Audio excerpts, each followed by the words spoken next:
Тәттімбеттің ең басты өміріндегі трагедиясы жаңағы өзінің сүйген жарына қосыла алмаған ғой. Жақсы көрген, бір керемет жақсы көрген бір қыз. Бірақ болашақта би болам деп жүрген ғой Тәттімбет. Би деген енді халықтың дауын шешеді. Судья дейді ғой ғашықтан. Содан әкесін айтады Қазанғапқа. Қазанғаптың қартайып қалған кезі екен. Әке, мен пәленшенің пәленше деген қызын жақсы көремін, осыны алып бересің маған дейді. Болашақта би болам деп жүрген, елдің жұмбағын шешем деп жүрген адамсың. Ал енді өзің ойлашы, бидің ары таза болу керек дейді. Мысалы жарайды, мен малдың күшімен сол қызды саған алып берейін. Басың дауға қалады дейді. Әкең сен билікке түскенде сенің сөзден тосады дейді. Сен біреудің дауын қалай шешесің, сен біреудің қызын бұзып алғансың мысалға дейді. Біреудің жесірін алып кеткен. Сондықтан таңда дейді. Не қызды таңда, онда мен қызды алып беремін дейді. Малын артық төлеп алып беремін. Не билікті таңда дейді. Ал егер билікті таңдасаң, кейін талай ғашықтарды қосасың дейді. Талай адамға шарапаты тиеді. Содан Тәттімбет қиналып отыр, билікті таңдайды ғой. Содан Қазанғап өте қу ақылды адам болған. Ана қыздың ұзатылған жеріне кісі жіберген, тезірек алып кетсін мына қызды. Соң қызды алып кетеді.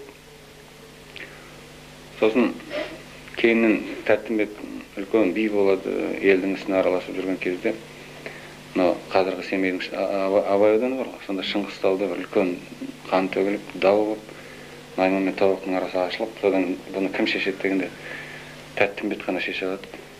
Өйткені Тәттімбетке Алаштың баласы Тәттімбеттің сөзіне тоқтайды, Тәттімбет айтса деп. Сонда Тәттімбет келеді ғой. Сонда келгенде жаңағы шешеді жақсылап, дауды шешіп екі жақты бітістіріп болғаннан кейін ертеңіне аттанып бара жатады ғой ауылдан. Сонда ауылдың сыртына шығып тұрғанда бір тезек көтеріп кеткен әйел жолына келеді де, тоқтап тезегін қойып жерге иіліп сәлем береді. Сонда Тәттімбет жаңағы әйелдің бетіне бір қарайды, атын қаттырақ тебініп өтіп шабады, былай шыққаннан кейін аңырап жылап шабады. Сөйтсе жаңағы сол әйел баяғыда өзінің сүйген жары екен Тәттімбет.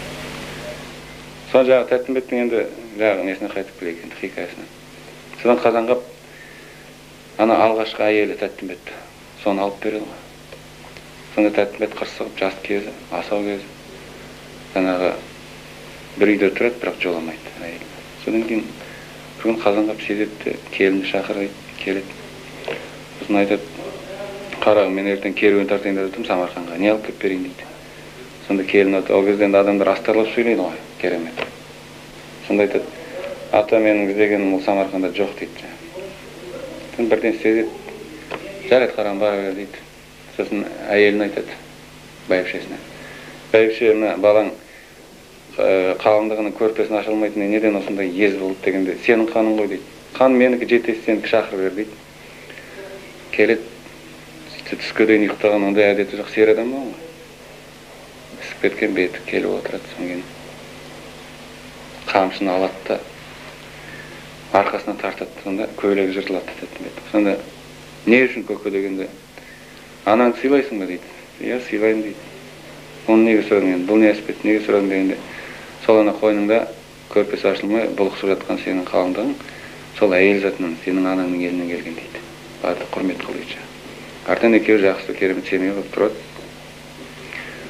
Баяғы Исатай, Қисатайлар бәрі сол бірінші әйелінен туған ғой. Кейін ол қайтып кетеді. Сосын кейін екінші әйел жаңағы Есім деген болған ғой. Соны алып береді.